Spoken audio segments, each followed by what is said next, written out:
আসসালামু আলাইকুম। আশা করি আপনারা ভালো আছেন। আলহামদুলিল্লাহ আমিও ভালো আছি। আমি ডাক্তার মোহাম্মদ নুরুল ইসলাম। আজ আমি আপনাদের সম্মুখে হোমিওপ্যাথি সাম্বুকাস নাইগ্রা মেডিসিন নিয়ে আলোচনা করব।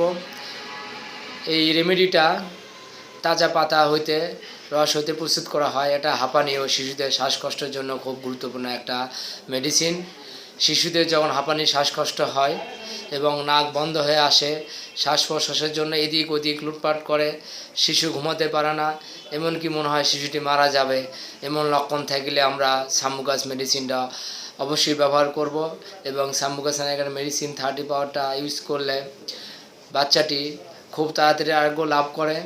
এবং এই মেডিসিনটা আমি আশা করি এই মেডিসিনটা আসলে যাদের ঘরে শিশু বাচ্চা রয়েছে তাদের এই 30 পাওয়ার মেডিসিনটা ঘরে রাখা উচিত।